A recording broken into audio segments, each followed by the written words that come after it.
وذكر فإن الذكرى تنفع المؤمنين কাল কিয়ামতের ময়দানে তার সামনে যখন সকল মানুষ যখন দাঁড়িয়ে যাবে, দাঁড়ানোর পরে পাঁচটি বিষয়ের হিসাব দেওয়া ছাড়া মানুষ এদিক ওদিকে নড়াচড়া করতে পারবে না। তো সেই পাঁচটি বিষয় নিয়ে আমরা গত সপ্তাহে আলোচনা করেছিলাম, বাকি অংশ আজকে আমরা আলোচনা করব ইনশাআল্লাহ। দেখেন, আল্লাহ সুবহানাহু ওয়া তাআলা তিনি অত্যন্ত দয়ালু এবং মেহেরবান। বলেন সুবহানাল্লাহ। আল্লাহর চেয়ে দয়া আর আল্লাহর চেয়ে মায়া কারণ নাই। যেহেতু তিনি আমাদেরকে নিজ হাতে সৃষ্টি করেছেন, তিনি আমাদেরকে নিজ হাতে বানিয়েছেন, এই জন্য আমাদের প্রতি তার মায়া ও বিশাল মায়া দয়া আছে। তার জায়গায় জায়গায় তিনি তার নিজের গুণবাচক নাম ব্যবহার করেছেন, রহমান রহিম। সূরা ফাতিহার শুরুতে তিনি বলেছেন আর রহমানির রহিম, আমি দয়ালু, আমি মেহেরবান। আল্লাহ অত্যন্ত মেহেরবান এবং দয়ালু তিনি।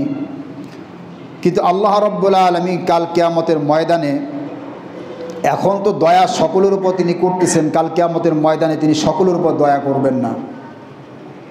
আর রহমান আর রহিম এই দুটি শব্দের মধ্যে আল্লাহ বুঝিয়ে দিয়েছেন যে আমি আল্লাহ রাব্বুল আলামিন দুনিয়াতে রহমান, কিন্তু কিয়ামতের দিন আমি রহমান থাকব না, রহিম হয়ে যাব। এই দুনিয়াতে আমার রহমত, আমার দয়া সকলের উপরে সমানভাবে বর্ষিত হচ্ছে। সূর্যের আলো, সে হিন্দু হোক আর মুসলমান হোক আর কাফের হোক, এটা আমার আলোটা, আমার দয়া, এটা আমি সকলকে সমানভাবে দিচ্ছি। সে কাফের হোক আর নাস্তিক হোক, মুসলমান হোক মুত্তাকি হোক, আমি সকলকে আমার সূর্যের আলো দিচ্ছি। অক্সিজেন বাতাস, এটা আমার রহমত, বিশাল দয়া, আমি সকলকে দিচ্ছি, এখানে কোনো ভাগাভাগি নেই। কিন্তু কিয়ামতের ময়দানে আমি সকলের উপর আমি দয়া করব না। কিয়ামতের দিন আল্লাহ রাব্বুল আলামিন তার দুটা গুণ তিনি প্রকাশ করবেন, একটা রহমান গুণ, একটা কাহারিয়াতের গুণ। তিনি দয়াবানও হবেন এবং তিনি অত্যন্ত সেদিন প্রতিশোধ তিনি নেবেন। তিনি কিয়ামতের ময়দানে তিনি বিচার করবেন, বিচারের ইজলাসে তিনি বসবেন। আল্লাহ বলছেন যে আল্লাহু আহকামুল হাকিমিন, তিনি হচ্ছেন সবচেয়ে শ্রেষ্ঠ বিচারক। বলেন সুবহানাল্লাহ। আল্লাহ রাব্বুল আলামিন দেখেন, তিনি এত বড় দয়ালু হওয়া সত্ত্বেও, এত বড় মেহেরবানি হওয়া সত্ত্বেও আল্লাহ সুবহানাহু একটা জিনিস তিনি কাল কিয়ামতের দিন নিজের হাতে রাখবেন না। যে জিনিসটার ব্যাপারে আমরা কোনো গুরুত্ব দেই না, যেটা আমাদের কাছে সবচেয়ে গুরুত্বহীন যে বিষয়টি, যার কোনো গুরুত্ব আমাদের কাছে নাই, সেই জিনিসটাই কাল কিয়ামতের দিন ভয়াবহ আকার ধারণ করবে। আল্লাহ সুবহানাহু ওয়া তাআলা তিনি বিচার করবেন, সব বিচার তার সামনেই হবে। তার নিজস্ব কিছু হক রয়েছে, এই হকের ব্যাপারে সিদ্ধান্ত তিনি নেবেন। আর একটা বিষয় রয়েছে বান্দার হক, এই বিষয়ে সিদ্ধান্ত তিনি দেবেন না। আল্লাহ বলছেন এটা আমি আমার হাতে রাখি নাই, এটা আমি আমার বান্দার উপরে ছেড়ে দিয়েছি। নবী করিম সাল্লাল্লাহু আলাইহি ওয়াসাল্লাম হাদিসে বলেছেন, একটি হাদিসে এসছে যে তোমরা অনেক জিনিস সাধারণ মনে করো, কিন্তু এইটাই তোমাদের ধ্বংসের কারণ। জিনিসটা তোমরা সাধারণ মনে করো, কিন্তু ওইটাই কি বলেন ধ্বংসের কারণ, ওইটাই বড় বিপদের কারণ। তো এর মধ্যে যে বিষয়টি এই যে আল্লাহ রাব্বুল আলামিন দুইজন বান্দাকে মনে করেন কাল কিয়ামতের দিন সামনে নিয়ে আসবেন। আপনি কারো উপর আপনি জুলুম অত্যাচার করেছেন, কারো মাল নষ্ট করেছেন, কাউকে অপমানিত করেছেন, কারো মানহানি করেছেন, এক কথায় আপনি বান্দাকেও কষ্ট দিয়েছেন। আল্লাহ বলছেন এই সিদ্ধান্ত আমি দিব না, আমার সামনে বিচার হবে, কিন্তু সিদ্ধান্ত দিব যে বান্দাকে কষ্ট দিয়েছে সে বান্দা সিদ্ধান্ত দেবে। তার কাছ থেকে এই দুনিয়াতে হয়তো আপনি ক্ষমা নিতে হবে, অথবা তার যে অধিকার আপনি ক্ষুণ্ণ করেছেন, যে সম্পদ নষ্ট করেছে তাকে ফিরিয়ে দিতে হবে, অথবা এই দুনিয়াতে তার কাছ থেকে মাপ নিতে হবে। যদি না নেন, নবী করিম সাল্লাল্লাহু আলাইহি ওয়াসাল্লাম কি বলেছেন খেয়াল করেন। ক্বালা রাসূলুল্লাহি সাল্লাল্লাহু আলাইহি ওয়াসাল্লাম, খুব খেয়াল করবেন সবাই হাদিসটি, সহিহ বুখারী কিতাবুজ জুলমের মধ্যে হাদিসটি এসছে। মান কানাত লাহু মাজলিমাতুন লিআখিহি মিন আরজি আও শাইইন ফালইয়াতাহাল্লালহু মিনহুল ইয়াওম ক্বাবলা আন লা ইয়াকুনা দিনারুন ওয়ালা দিরহাম। ইন কানা লাহু আমালুন সালিহ আখাযা মিনহু বিকদরি মাজলিমা ওয়া ইন লাম ইয়াকুল লাহু হাসানাত আখাযা মিনহু সাইয়্যাতি সাহিবিহি ফাহামিলা আলাইহি। রাওয়াহুল বুখারী। সহিহ বুখারীতে এসেছে, নবী করিম সাল্লাল্লাহু আলাইহি ওয়াসাল্লাম বলেছেন, যে ব্যক্তি কারো মাজলিমা কার উপরে জুলুম করেছে, মানহানির মাধ্যমে অথবা অন্য কোনো মাধ্যমে কেউ কার উপরে সে জুলুম করেছে, নবী করিম সাল্লাল্লাহু আলাইহি ওয়াসাল্লাম বলেছেন সে যেন এই পৃথিবীতে যেন দায়মুক্ত হয়ে যায়। আপনি কারো মানহানি করেছেন, একটা লোক একটা অপরাধ করে নাই, আপনি অযথা বলেছেন সে অপরাধটা সে করেছে, তার সম্মানের উপরে আপনি আঘাত দিয়েছেন, মিথ্যা কথা বলেছেন তার বিপক্ষে, আপনি মিথ্যা সাক্ষী দিয়েছেন, যেভাবে হোক আপনি তার উপরে জুলুম করেছেন, তার সম্পদ নষ্ট করেছেন, তাকে মেরেছেন, যা ইচ্ছা তাই করেছেন। রাসূল সাল্লাল্লাহু আলাইহি ওয়াসাল্লাম বলেছেন তোমরা যদি এরকম কেউ করে থাকো এই দুনিয়াতে এটা ফায়সালা করে যাবে। কারণ ওই দিনটি আসার আগে যেদিন কোনো দিনার এবং দিরহাম থাকবে না, অর্থাৎ কিয়ামতের দিন আপনি দুনিয়াতে কাউকে ক্ষতি করেছেন, আপনি অনেক বড় টাকার মালিক ছিলেন, ক্ষমতার মালিক ছিলেন, টাকা পয়সার মালিক ছিলেন, কাল কিয়ামতের দিন তাকে টাকা পয়সা আপনি দিয়ে তার কাছ থেকে ক্ষমা নেবেন, এই সুযোগ কিয়ামতের দিন থাকবে না। নবী করিম সাল্লাল্লাহু আলাইহি ওয়াসাল্লাম বলেছেন যদি আপনি কার উপর জুলুম করে থাকেন, অত্যাচার যদি করে থাকেন, বিচারটা কীভাবে দেখেন, আপনার যত নেক আমল আছে তার উপর যে জুলুম করেছেন সেই জুলুম পরিমাণ আল্লাহ দেখবেন, আল্লাহর সামনে সেটা হিসাব হবে। সেই জুলুম কি পরিমাণ আপনি করেছেন সেই পরিমাণ নেক আপনার কাছ থেকে নেওয়া হবে, নাউজুবিল্লাহ বলেন, নিয়ে তাকে দেওয়া হবে যার উপর আপনি জুলুম করেছেন। অথবা যদি আপনার কোনো আমল না থাকে, আপনি গুনাহগার হয়ে থাকেন, তার উপর জুলুম করেছেন, আপনার কোনো আমল নাই, তাহলে আপনার কি বলে তার যে পাপগুলো সবগুলো আপনার উপরে চাপানো হবে, নাউজুবিল্লাহ বলেন। এইভাবে আপনাকে আল্লাহ রাসূল সাল্লাল্লাহু আলাইহি ওয়াসাল্লাম বলেছে আপনাকে জাহান্নামে প্রবেশ করাবেন আল্লাহ তাআলা।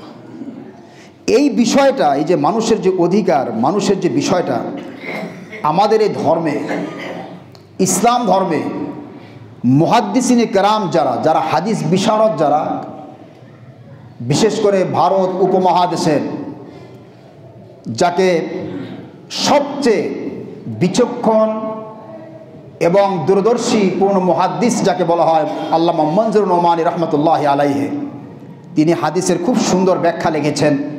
আল্লাহ রাব্বুল আলামিন তাকে যেন জান্নাতে উঁচা স্থান দান করেন, বলেন আমিন। তিনি হাদিসের ব্যাখ্যাগুলো এত সুন্দর করে লিখেছেন, মনজুর নোমানী রহমতুল্লাহি আলাইহি তিনি হাদিসের মধ্যে কথা বলেছেন যে এই বিষয়টা অত্যন্ত নাজুক, বান্দার যে হক এই বিষয়টা অত্যন্ত নাজুক এবং ভয়াবহ। আল্লাহ সুবহানাহু ওয়া তাআলা কাল কিয়ামতের ময়দানে তার সামনে যে দফতরটা খুলবেন, আমল নামার যে দফতরটা খোলা হবে, এই দফতরের মধ্যে তিনটা বিষয় থাকবে। সেখানে কয়টা বিষয় থাকবে বলেন? তিনটা বিষয় থাকবে, খুব খেয়াল করবেন সবাই। আর দাওয়াবিনু সালাসা, আমল নামা যেগুলোর মধ্যে মানুষের গুনাহ লেখা হয়েছে, সম্মানিত কিরামান কাতিবিন, সম্মানিত দুই ফেরেশতা যে গুনাহগুলো লিখেছেন, আমল নামা লিখেছেন, এটার তিনটা প্রকার হবে। দেওয়ানুন লা ইয়াগফিরুল্লাহ আল ইশরাকু বিল্লাহ বিকাউলিল্লাহি আযজা ওয়া জাল্লা ইন্নাল্লাহা লা ইয়াগফিরু আন ইউশরাকা বিহি ওয়া ইয়াগফিরু মা দুনা যালিকা লিমান ইয়াশা।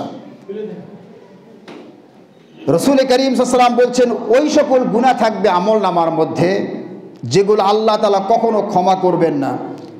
তার মধ্যে একটা হচ্ছে আশ-শিরক, আল ইশরাকু বিল্লাহ, আল্লাহর সাথে কাউকে শরীক করা। কোনো ব্যক্তি যদি আল্লাহর সাথে কাউকে শরীক করা অবস্থায় মারা যায়, আল্লাহ বলছে ইন্নাল্লাহা লা ইয়াগফিরু আন ইউশরাকা বিহি ওয়া ইয়াগফিরু মা দুনা যালিকা লিমান ইয়াশা। এই শিরিক ছাড়া সকল গুনাহ মাফ করবে, কিন্তু আমি শিরিককে আমি আল্লাহ মাফ করব না, বলে নাউজুবিল্লাহ। এক, এটা হচ্ছে আল্লাহর সাথে হক, আল্লাহর যে হক এটার মধ্যে এটা একটা।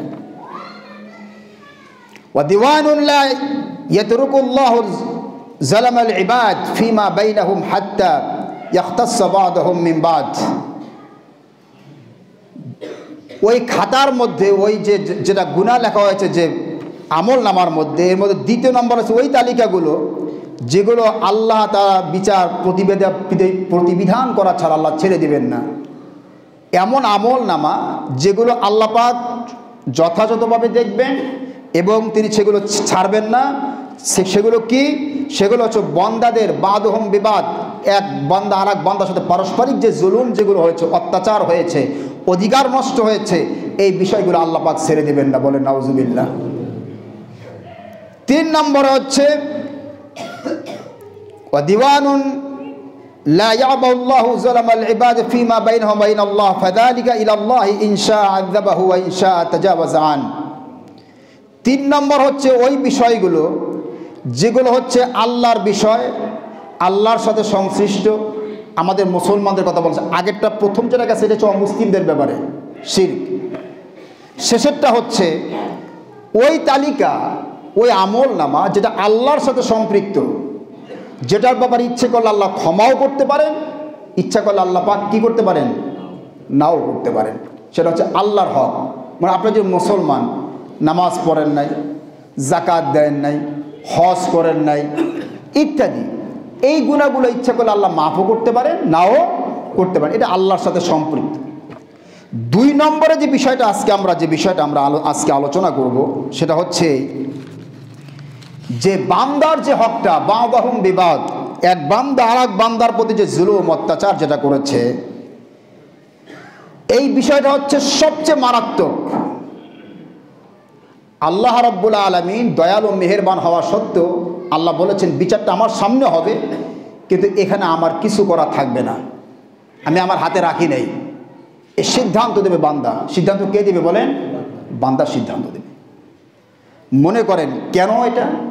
একটা জিনিস আমি আপনাদেরকে বুঝাই, তাহলে বুঝবেন আপনারা। আপনি পার্শ্ববর্তী আপনার এক প্রতিবেশী, দেখেন এই যে আমি আয়াতটা তেলাওয়াত করেছি, এই আয়াতটার মধ্যে আল্লাহ কি বলেছেন? ওয়াবুদুল্লাহ, আল্লাহর ইবাদত করো, ওয়ালা তুশরিকু বিহি শাইআন, তার সাথে কাউকে কি করো? শরীক করো না। ওয়াবিল ওয়ালিদাইনি ইহসানান, মাতা পিতার সাথে কি করো? ভালো ব্যবহার করো। ওয়াবিজিল কুরবা, খেয়াল করেন এই যে শুরু, এখানে এমন পুরো মানুষ সমাজটাকে আপনার সামনে আল্লাহ নিয়ে এসেছেন। ওয়াবিজিল কুরবা, নিকট আত্মীয় যারা আছে, আত্মীয়তার সম্পর্ক যারা ছিন্ন করে তারা জান্নাতে যাবে না জাহান্নামে যাবে? নিকট আত্মীয়দের সাথে সম্পর্ক রাখা এটা অনেক বড় সওয়াবের কাজ। ওয়াবিজিল কুরবা, যারা নিকট আত্মীয় তাদের সাথে ভালো ব্যবহারের কথা বলেছেন, খারাপ আচরণ করা যাবে না। ওয়াল ইয়াতামা ওয়াল মাসাকিন, এতিম এবং মিসকিনদের সাথে ভালো ব্যবহার করতে হবে, অসহায় যারা। ওয়াল জারিদিল কুরবা ওয়াল জারিল জুনুব, যার মানে হচ্ছে প্রতিবেশী। যার মানে কি বলেন? প্রতিবেশী। আরবিতে যার শব্দের অর্থ হচ্ছে প্রতিবেশী। নিকট প্রতিবেশী, দূর প্রতিবেশী। নিকট প্রতিবেশী হচ্ছে মনে করছি আপনার আত্মীয়রা, কিন্তু আপনি আপনার সাথে বসবাস করে একসাথে এলাকাতে, সমাজে, নিকট প্রতিবেশী। এখানে 2টা ভাগ আছে। নিকট প্রতিবেশী সে আপনার মুসলমানও, আবার নিকট প্রতিবেশীও, প্রতিবেশী আপনার। ওয়াল জারিদিল কুরবা ওয়াল জারিল জুনুব, ওয়াল জারিল জুনুব দিয়ে মুফাসসিরিনে কেরাম বলেছেন আপনার অমুসলিম প্রতিবেশী যারা। কারা বলেন? অমুসলিম। আপনি বসবাস করছেন, আপনার সাথে যারা হিন্দু, খ্রিস্টান, বৌদ্ধ যারা রয়েছে আপনার আশপাশে বাড়ি, তারা। ওয়াল জারিল জুনুব, আপনার সহকর্মী যারা, অফিসে চাকরি করেন একসাথে, ব্যবসায় একসাথে থাকেন, বাসে একসাথে ভ্রমণ করছেন, লঞ্চে, ট্রেনে, এক জায়গায় মাহফিলে বসছেন, সেমিনারে বসছেন, এই সবগুলো ওয়াল জারিল জুনুব। ওয়াসাহিবি বিল জামবি ওয়াবনি সাবিল, পথিক, একজন মুসাফির যে আপনার সফর করছে আপনার সাথে, এবং ওয়ামা মালাকাত আইমানুকুম, যে আপনার দাস দাসী, আপনার বাসায় যারা কাজ কাম যারা করে, আপনার অধীনস্থ যারা চাকরিজীবী ইত্যাদি, সকলের সাথে ভালো ব্যবহার কথা বলেছে, বলেন সুবহানাল্লাহ। এটা ফরজ করেছেন। কি করেছেন বলেন? ফরজ করেছেন। প্রত্যেকটা মানুষের, হিন্দু হোক, আজকের যে আলোচনা এখানে হিন্দু মুসলমানের কোনো আলোচনা নাই, সব মানুষের কথাই, সব মানুষের। ইসলাম কখনো ধর্ম দেখে ভালো আচরণ করতে বলে নাই। ইসলাম বলেছে সে মুসলিম হোক আর অমুসলিম হোক, সৎ আচরণ সবার সাথে করবো, বলেন সুবহানাল্লাহ। আপনি মনে করেন এই যে আয়াতটা আল্লাহ বলে দিলেন আমাদের সকলের সমাজের সবার সাথে ভালো ব্যবহার করার জন্য, এইটা যদি শুধু আমাদের মাথায় থাকে যে আল্লাহ তাআলা প্রত্যেকটা মানুষের সাথে ভালো ব্যবহারের কথা বল, তার অধিকারের কথা বলা হয়েছে, আমি আপনাদেরকে জিজ্ঞেস করি, কোনো মানুষ কি পারবে কোনো মানুষের পকেট থেকে অযথা পয়সা খসাতে পারবে? এই কাজটা আজকে আমরা করতেছি না? করতেছি কি না? বিভিন্ন পন্থায় মানুষের কাছ থেকে আমরা টাকা আদায় করতেছি, কি বলেন ঠিক কিনা? বিভিন্ন পন্থায়। আমি আপনাদের একটা দৃষ্টান্ত দিয়ে খেয়াল করেন,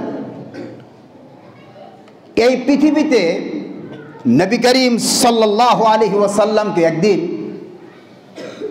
আবু লাহাবের মেয়ে দুররা বিনতে আবি লাহাব, আবু লাহাবের ছেলে মেয়েদের মধ্যে একটা মেয়ে আর দুটা ছেলে ইসলাম গ্রহণ করেছিল। রসুলের চাচাতো বোন ছিলেন তিনি, দুররা বিনতে আবি লাহাব। তিনি একদিন রসুলকে বলছেন, আইয়ুন নাসি খায়রুন, হে রাসূল, মানুষের মধ্যে সবচেয়ে শ্রেষ্ঠ কে? তিনি বলেন না যে মুসলমানদের মধ্যে শ্রেষ্ঠ কে, বলছেন আইয়ুন নাস, তাম পৃথিবীর সমস্ত মানুষের মধ্যে শ্রেষ্ঠ কে? রসুল বলেছেন আকরাউহুম, তোমাদের মধ্যে সবচেয়ে বেশি যে কোরআন তেলাওয়াত করে। সুবহানাল্লাহ। যে কোরআন যে তেলাওয়াত করে তার চেয়ে বড় সম্মানী মানুষ পৃথিবীতে আর কেউ নাই। মনে করেন একটা লোক সে সারা রাত দিন সে কোরআন পড়ে, এই লোকটা যদি খেয়াল করেন আমার কথার দিকে, সারা দিন রাত সে কোরআন পড়ে, সে বড় মুহাদ্দিস, বড় আলেম, কিন্তু সে তার পার্শ্ববর্তী যে লোক, তার প্রতিবেশী যে লোকটা, তাকে সে অযথা হয়রানি সে করেছে, কষ্ট দিয়েছে। আপনি বিশ্বাস করেন তার এসে এত বড় আলেম, এত বড় হাফেজ, এত বড় কারি, তার কিয়ামতের দিন 5 পয়সার কোনো কাজে আসবে না।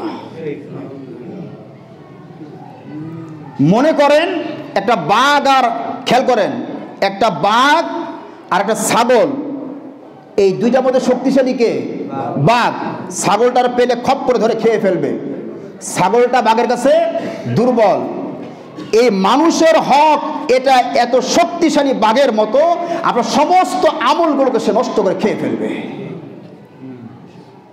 আপনি যদি মনে করেন, আমি কাউসার মনে করেন, আমি কারো কথা বলছি না, আমি মসজিদ বানাই, আমার হাতে 50-60টা মসজিদ হয়েছে, এইটারে যদি খুঁটি বানাইয়া আপনি সমাজের সমস্ত আকাম কুকাম করেন, বিশ্বাস করেন, রসুল তো আপনার কথা বললেন নাই যে কোরআন পড়ে তাকে সবচেয়ে উত্তম বলেছেন, আপনার কথা বলেন না যে মসজিদ যে বানায় সবচেয়ে উত্তম, এই কথা বলা হয় নাই। তার সব আছে, ভিন্ন বিষয়।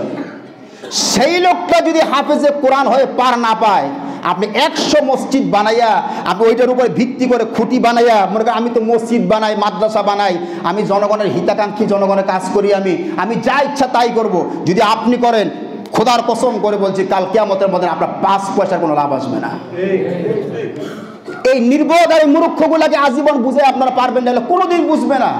এগুলো মনে করে আমি জানি কি করছি, আমি খুব দারুণ কাজ করছি, যা ইচ্ছা তাই করে আল্লাহ ক্ষমা করে দিবেন। গত সপ্তাহে কি বলেছিলাম আমি, খেয়াল আছে আপনাদের?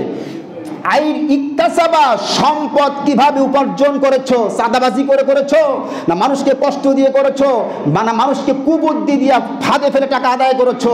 কাল কিয়ামতের মধ্যে তোমার হিসাব দেওয়া হবে। তোমার হিসাবটা তোমার মসজিদ, মাদ্রাসার মানুষের দান সদকার 5 পয়সা কাজে আসবে না। কথা কি বুঝতেছেন আমার? বুঝেন কথাগুলো, রসুলের কথা শোনাচ্ছি, কিন্তু কপাল যাদের, সামনে আলোচনা আমি করবো সামনে, যাদেরকে আল্লাহ মোহর মেরে দিয়েছেন কলিজার মধ্যে, ওরা জীবনে কোরআন হাদিসের কথা মানবে না। ওরা সবসময় উল্টে বুঝবে। ওরা আলেম ওলামাদের কথা, কোরআন হাদিসের কথা ভালো, নিজে যেটা বলে সেইটা, আমি যেটা বুঝি, আমি তো নেতা মানুষ, আমি যেটা বুঝি সেইটাই মরো, তারপরে বুঝবা তোমার নেতা তোমার পিটাইয়া তোমার ক্যাম্পে বের করে টের বাবা সেই দিন। আপনার প্রতিবেশী একটা মিথ্যা, তার বিরুদ্ধে আপনি মামলা দিলেন, দেয় না এখন মামলা? দেয় কি না?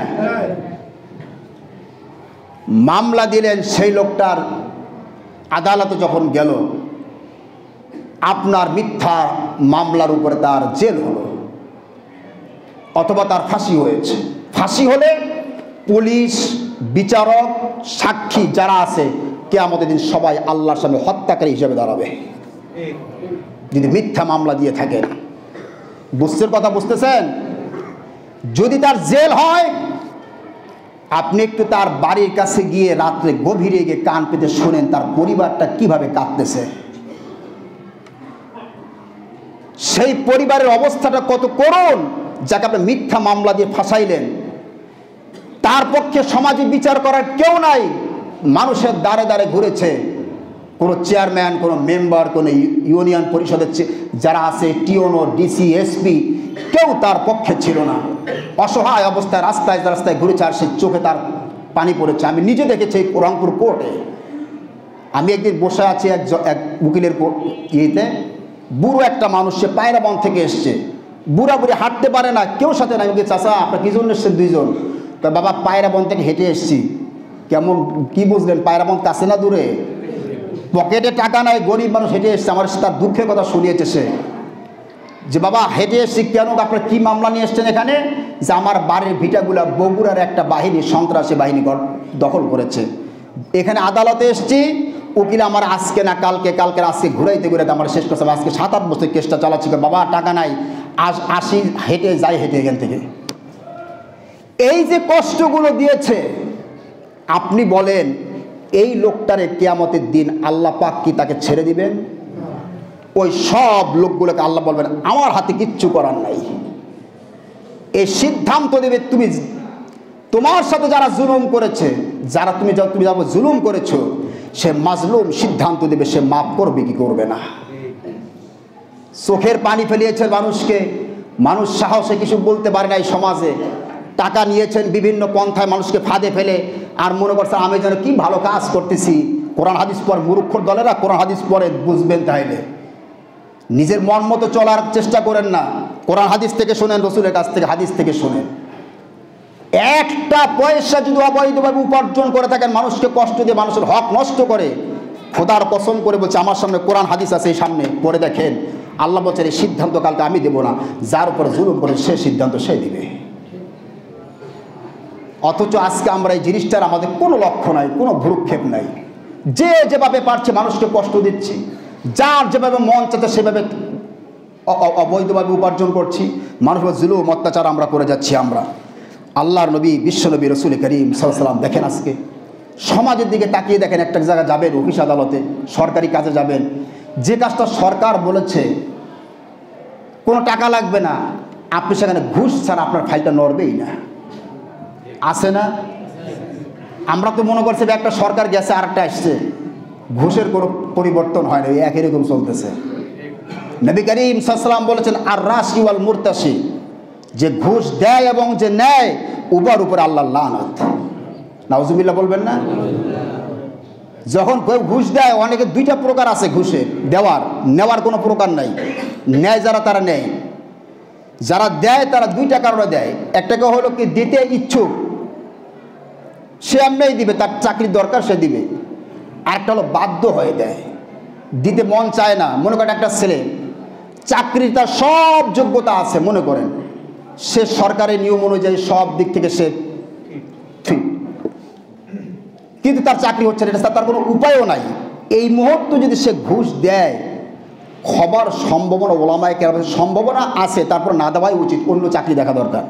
কিন্তু একটা লোকের উপায় আছে, তারপর সে ইচ্ছা করে, সে জানে যে ওই জায়গায় ঘুষ দিয়ে চাকরি নিলে আমার এই টাকা তুলতে 10 লাখ টাকা তুলতে আমার 2 বছর লাগবে না, এই লোকরা আল্লাহ ক্ষমা করবেন না। কথা কি বুঝতে পারছেন? উপায়হীন একটা বিষয়, সেটা আল্লাহ হয়তো ক্ষমা করতেও পারেন। ঘুষ রন্দে রন্দে পৌঁছে গিয়েছে আমাদের পুরো সমাজে। যে ব্যক্তি ঘুষ দিচ্ছে, আপনি গিয়ে দেখেন অনেক গ্রামের ছেলে পেলে পড়ালেখা ভালো, তাদের রেজাল্ট তার ভালো, ফার্স্ট ক্লাস তার রেজাল্ট, কিন্তু তারপর তার চাকরি হয় না। বাড়িতে গরু ছাগল বিক্রি করে এনে ওই ঘুষখোর হাতে তুলে দিচ্ছে। কি বলে ঠিক কিনা?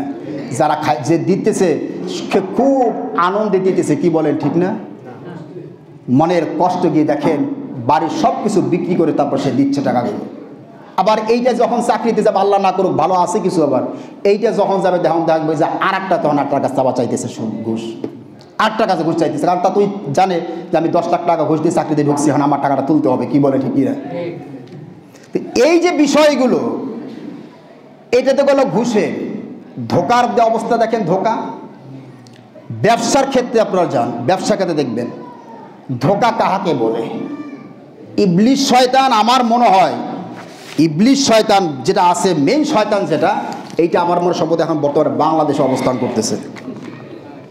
তারা বাঙালির মতো এতটাও গোটা বিশ্বে কোথাও নাই।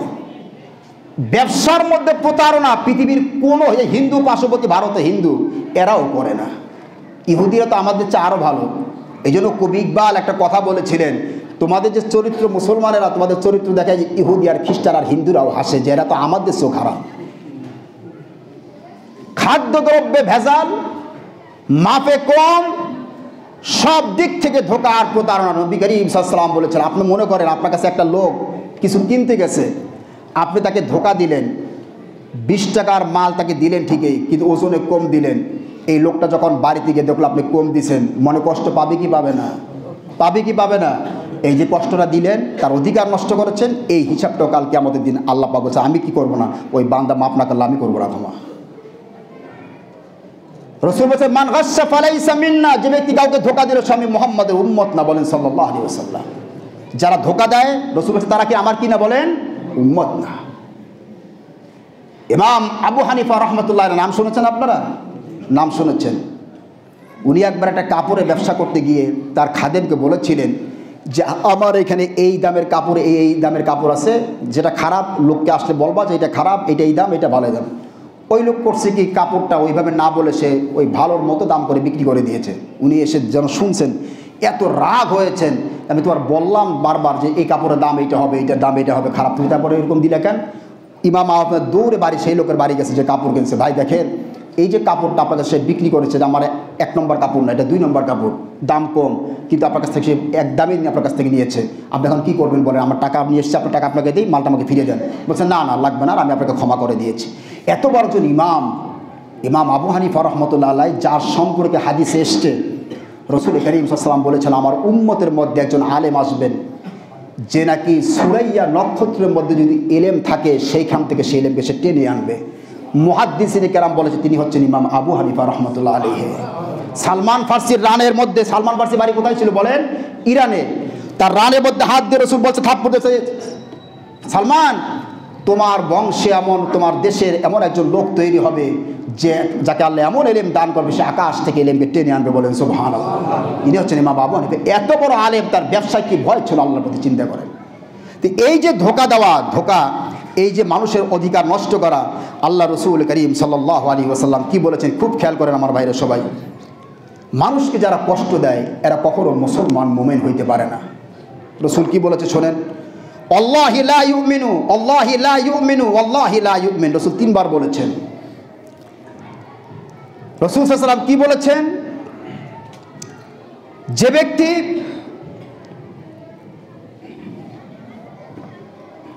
ওই ব্যক্তি মোমেন না, ওই ব্যক্তি মোমেন না, ওই ব্যক্তি মোমেন না। কিলা ওয়া মান ইয়া রাসূলুল্লাহ, সাহাবায়ে কেরাম বললেন রাসূল আপনি 3 বার বললেন, কোন ব্যক্তি মোমেন একটু বলেন তো। 3 বার বললেন আপনি যে মোমেন না, মোমেন না। রাসূল বলেছেন লা ইয়ামানু জারাহু বাওয়াইকাহু, যার প্রতিবেশী তার কষ্ট থেকে নিরাপদ না সে ব্যক্তি মোমেন না, বলেন নাউজুবিল্লাহ। যে প্রতিবেশীকে কষ্ট দেয় সে হিন্দু হোক, এই রাসূল মুসলমান হিন্দু কথা বলছে নাকি? প্রতিবেশী কথা বলেছেন। হিন্দু হোক আর মুসলিম হোক, যে প্রতিবেশী কষ্ট দেয়, আপনি একসাথে বসবাস করেন একই এলাকায়, আপনি তার বিভিন্নভাবে হেনস্থা করতেছেন, বিভিন্নভাবে তাকে ফাঁদে ফেলে ঝামেলা ফেলতেছেন, রাসূল বলছেন সে কখনো মোমেন হইতে পারে না, বলেন নাউজুবিল্লাহ। তাহলে মোমেনকে এবার রাসূলের কাছ থেকে শোনেন। ক্বালা রাসূলুল্লাহ সাল্লাল্লাহু আলাইহি ওয়াসাল্লাম মান আকালা তাইয়িবান ওয়া আমিলা ফি সুন্নাহ ওয়া আমিনান নাস বাওয়াইকাহু দাখালাল জান্নাহ। রাসূল বলছেন যে ব্যক্তি নাকি হালাল খাদ্য খেয়ে জীবন যাপন করে, কি খাদ্য খেয়ে জীবন যাপন করে বলেন? হালাল খাদ্য খেয়ে জীবন যাপন করে। তারপরে কি বলেছেন? ওয়া আমিলা ফি সুন্নাহ, সুন্নাত অনুসারে রাসূলের জীবন আদর্শ যিনি যেভাবে দেখিয়েছেন ওইভাবে যে চলাফেরা করে, এবং বাওয়াইকাহু দাখালাল জান্নাহ, আর যে ব্যক্তি যার হাত থেকে তার প্রতিবেশী কষ্ট পায় না, আমি রাসূল করিম সাল্লাল্লাহু আলাইহি ওয়াসাল্লাম বললাম যে আল্লাহ পাক দাখালাল জান্নাহ, তাকে জান্নাতে প্রবেশ করাবেন, বলেন সুবহানাল্লাহ। হালাল খাওয়া, রাসূলের সুন্নত অনুযায়ী চাওয়া, আর প্রতিবেশীর কষ্ট না দেওয়া, এই 3টে কাজ যদি কেউ করতে পারে রাসূল বলেন আল্লাহ পাক তাকে আপনি জান্নাতে প্রবেশ করে দেবেন, বলেন সুবহানাল্লাহ। এই জন্য আমার ভাইরা, মানুষের অধিকার যেটা আমরা সকলেই, আমরা প্রতিবেশী যারা আছে, আমার আশপাশে যারা আছে, দেশের, আমার রাষ্ট্রে হোক, আমার সমাজে হোক, আমার দ্বারা খবরদার, আমি বারবার কথা বলছি, কিছু মানুষের কু অভ্যাস আছে, কু অভ্যাস বোঝেন, খারাপ অভ্যাস, ওই যে কইছে খতামাল্লাহু আলা, এরা কোনোদিন ভালো হবে না সমাজে। এদের টাকার প্রতি এমন লোভ, এরা মরা পর্যন্ত মানুষের টাকা খাইয়ে যাবে। এরা কথা বুঝতে পারছেন? এরা ভালো কাজও, কিছু ভালো কাজের দোহাই দিয়া মরা পর্যন্ত খারাপ কাজ করতে থাকবে। এদের কথা বাদ, এদেরকে আল্লাহ হেদায়েত দিবেন না, এদেরকে, এরা শেষ। কিন্তু আমরা আল্লাহ আমাদের যাদেরকে ভালো রেখেছেন, আল্লাহ পাক আলহামদুলিল্লাহ বলেন, আমাদের দ্বারা যারা মানুষের জন্য কোনো ক্ষতি কখনো না হয়, আমার দ্বারা মানুষের অধিকার না হয়, নষ্ট নয়। বিশ্বাস করেন যদি এরকম হয়, কাল কিয়ামতের মধ্যে আল্লাহ বলছে আমি মাফ করবো না, এটা বান্দার উপর আমি ছেড়ে দিব। আর সেই দিন বান্দার যে কী অবস্থা হবে আপনি বুঝেন, সবাই ইয়া নাফসি করবে, আর আপনাকে সে মাফ করবে? কোনোদিনও মাফ করবে না। আপনার সমস্ত আমল সে নিয়ে তারপর আপনাকে মাফ করবে। আল্লাহ পাক আমাদের সকলকে যেন মানুষের অধিকার বোঝার তৌফিক দান করে, সকলে বলে আমিন।